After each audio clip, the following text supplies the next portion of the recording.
देख रहे हैं जीरो ग्राउंड रिपोर्टिंग में आज की न्यूज, ताज़ा न्यूज। ये है गौसगंज क्षेत्र के अंतर्गत जो है एक खेत है जिसमें जो है अचानक आग लग गई। आग कितनी भयावह थी आप देख सकते हैं, एरिया में कितना खेत जल करके राख हो गया है। और ये जानने का प्रयास करेंगे ये कंबाइन से पहले खेत कट चुका था या बाली सहित ये खेत था जिसमें आग लगी है, कितनी फसल नष्ट हुई है या क्या हुआ है। यहाँ की जो जानकारी हम लोगों को मिली है, राह चलते हुए राहगीरों ने मुझे बताया कि आग जो है जल रही है, पंपिंग सेट मशीन के द्वारा लोग पानी डाल डाल करके आग पे काबू पाने का प्रयास कर रहे हैं।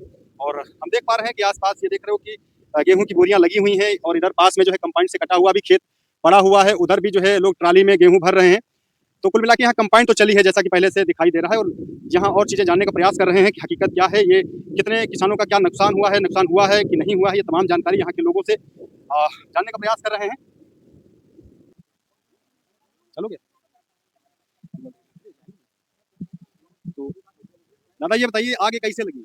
यहाँ पर जो है ये कंबाइन से खेत कटा हुआ था, गेहूं वहाँ पर लगे हुए थे। ये बटाईदार जो है आधे गेहूं लेकर के गौसगंज गया और गौसगंज जाने के बाद यहाँ पर एक छोटा बच्चा बैठा था, आधा गेहूं जमा हुआ था। गौसगंज से एक औरत और दो आदमी बकरी इसमें चराने आए थे। बकरी चरा रहे थे। जी बकरी चरा रहे थे। तो बकरी चरा रहे थे, वो लोग अपना बीड़ी उड़ी पिए होंगे जो भी हो, उनके सामने आगी लगी। बच्चा ने दौड़ कर कहा भैया ये क्या कर रहे हो, इसको आगे को बता दो। और वो लोग अपनी बकरी लेकर के भाग गए। अब वो छोटा बच्चा है तो क्या कर सकता है, उसने लापरवाही भी हुई। हाँ बच्चा वहाँ उधर गेहूं भर रहा है अपने। तो ये समस्या हुई बहुत मुश्किल में, हमारा पूरा गांव इकट्ठा हो गया तब जाकर के आग बुझा मिली। तो ये जो खेत है कैमरा में इधर आइए, ये यहाँ से लेकर के वहाँ तक जो खेत है ये पहले कंबाइन से कट चुका था। हाँ बस कंबाइन से कट ही चुका था केवल, बस उसी के बाद इन लोगों ने इसमें बकरी प्रवेश कर दिया। अभी गेहूं पड़े हैं रोड पर, गेहूं जले हुए भी पड़े हुए हैं, बड़ा नुकसान हो गया है। इधर जावेद का थोड़ा खेत है, ये इसमें भी आग लग गई थी।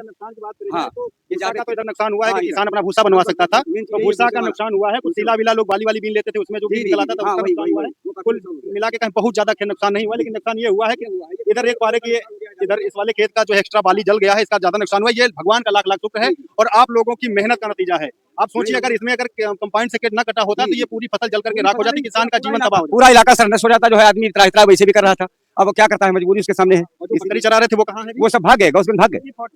जानते हो जिन्होंने जो बकरी चरा रहे थे यहाँ पे, जानते हैं उनको, फोटो है वो मोबाइल में खींच ली गई थी। कुछ लोग जब बात किया है तो भागते हुए, तो उनका फोटो भी उसमें आया हुआ है। ये जावेद का इधर नुकसान ज्यादा हो गया है। जो कि हम देख पा रहे हैं काफी फसलें जो है बच गई हैं। इधर भी कंबाइन से अभी ताजे कटा है, आज ही कटा है कंबाइन। अभी आधे कटा है, एक 2 घंटे पहले कटा है, सुबह से कट रहा था ये नंबर, वही कट पाया था। अभी वो छोटा बच्चा जो बोल रहा है वही उससे जरा आप ये लड़का यही लड़का था क्या वहाँ पे? आइए कैमरा पूछते हैं लड़के से।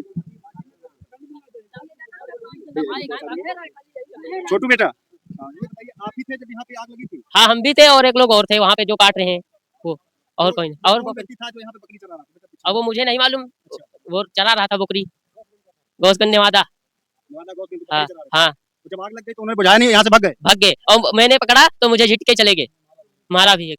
उनको आप लोग जानते हैं कौन है वो? अब फोटो है वो नाम नहीं जानते हैं। प्रशासन का काम अपना निकाल ही लेंगे, लेकिन आप लोगों ने आग पे काबू कैसे पाया? कोई फायर ब्रिगेड वगैरह बुलाया था? कुछ नहीं, फायर ब्रिगेड बुलाया गया, मगर तब तक गांव वाले सब लोग आ गए, धीरे धीरे करके सब बुझा लिया। किस पत्तों से डाल के पत्तों से पानी से पानी भी लाया, यहाँ नदी बगल में। फायर ब्रिगेड को मना कर दिया गया कि फायर ब्रिगेड दिया गया, हमने मना कर दिया।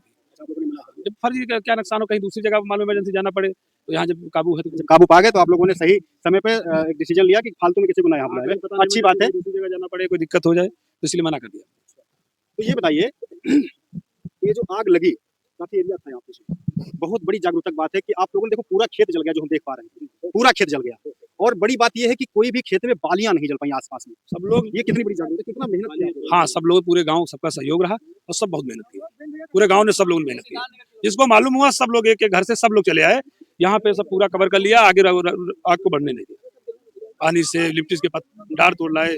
और ये तो चलो आपके यहाँ था, भगवान का मैं तो फिर कहता हूँ बहुत बड़ी कृपा थी जो यहाँ पे अन्य लोगों की फसलें बच गई। लेकिन हम आपसे जागरूकता के लिए आप लोगों से पूछना चाहते हैं कि इस समय किसान की पकी फसल खड़ी है गेहूं की, एक चिंगारी जो है पूरी फसल को बर्बाद कर सकती है। सैकड़ों नहीं हजारों बीघे फसल बर्बाद हो जाएगी फायर ब्रिगेड की जब तक गाड़ी आएगी जी, है ना। तो इसके लिए हम सबको जागरूक रहने की जरूरत है, सजग रहने की जरूरत है, सावधानी बरतने की जरूरत है। और ये कोई सावधानी हमारे और आपके बरतने से नहीं होगी, हम सबको सजग रहना पड़ेगा, हम सबको अलर्ट रहना पड़ेगा। मैं देख पा रहा हूँ शायद ये जो क्षेत्र है जहाँ पे आग लगी है, लगभग यहाँ से 1 से 1.5 किलोमीटर आसपास कोई गांव नहीं है। का मजरा सिरदाना दूर है, मान लो 500 मीटर है 500 मीटर जी, यही गाँव है। फिर भी 500 मीटर देखने से लग रहा है 1-1.5 किलोमीटर कम से कम एरिया होगा। और 1 किलोमीटर का आसपास पानी का साधन क्या था? नदी है, नदी झील में पानी आनी है, झील है, पानी है, उसी पानी हो गया। यानी कुल मिला के कहें कि आप लोगों की मेहनत, आप लोगों की सजगता की वजह से आसपास के जो तैयार फसल थी वो बच गई। और आप लोगों का धन्यवाद इस बात के लिए है। नहीं, सबका धन्यवाद। इसके बाद में आप लोगों ने क्या 112 वगैरह को भी कॉल किया था? नहीं, दरोगा जी को फोन किया था मैंने। गौतम चौधरी हाँ, ना? उनसे इमरजेंसी नंबर लग नहीं रहा था फायर ब्रिगेड का। फायर ब्रिगेड का नंबर ही नहीं मिल रहा हाँ, नहीं लग रहा था। फिर हमने उनका जो डाक नंबर है दरोगा साहब का, उनसे बात हुई। था। ये भी बहुत अच्छी बात की आपने। और लेखपाल और लेखपाल को भी हमने सूचना की थी, मगर जो हमारे लेखपाल हैं उनके क्षेत्र में कोई नुकसान नहीं हुआ। ये गौसगंज क्षेत्र का उनको भी पता होना चाहिए, जानकारी देना चाहिए आप लोगों को। हालांकि ठीक है कि बहुत ज्यादा नुकसान हुआ नहीं है, अच्छी बात है। और एक दूसरे में आपस में बात कर ली होगी ना। हमने लेखपाल को बताया, हमने कहा गौसगंज का भी बॉर्डर है, तो कह रहे थे बात करेंगे। चलो ठीक है, अच्छी बात है, आप लोगों ने यहाँ पे सजगता का बहुत बड़ा जो है परिचय दिया है।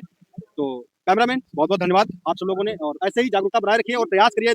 इस समय जो है बीड़ी अगर पीते हैं तो पहले तो ऐसी जगह पे बीड़ी ना पिए, ठीक है, पहली बात तो ये है। दूसरी बात, अगर आप पीते भी हैं तो जो चिंगारी है उसको कम से कम जमीन में डाल करके बुझा दीजिए, अच्छे तरीके से रगड़ दीजिए चप्पल जूते से, है ना। तो इस समय एक आपकी असावधानी बहुत बड़ी दुर्घटना बन सकती है, बहुत बड़ा जो है सबब बन सकती है, बहुत बड़ा नुकसान तय कर सकती है आपकी एक लापरवाही। तो हम तो यही कहना चाहेंगे दर्शकों से कि भैया अगर आज यहाँ के लोगों ने सजगता से आसपास के किसानों का खेत बचा लिया है, क्योंकि ये लोग मेहनती थे, किसान थे, इनको पता है कि एक बाली उगाने में कितना समय, कितनी लागत लगती है, कभी समय पे खाद नहीं मिलती, तो कभी पानी नहीं मिलता, कभी डीजल नहीं मिलता। तमाम प्रकार के चैलेंज को झेलने के बाद में ये फसलें तैयार होती हैं। उसके बाद में प्राकृतिक आपदाएं जैसी हैं, कभी आग लग जाना, कभी बाढ़ आ जाना, कभी ओले पड़ जाना, तमाम प्रकार की जो है परेशानियां किसान झेलता है, तब जाके देश को अन्न मिलता है। तो इसलिए ये जिम्मेदारी सबकी है कि किसान की रक्षा के लिए एक संकल्प लें। जब तक किसान की फसल अपने घर नहीं जा पा रही है, तब तक कोई भी बीड़ी सिगरेट खुले में ना पिए।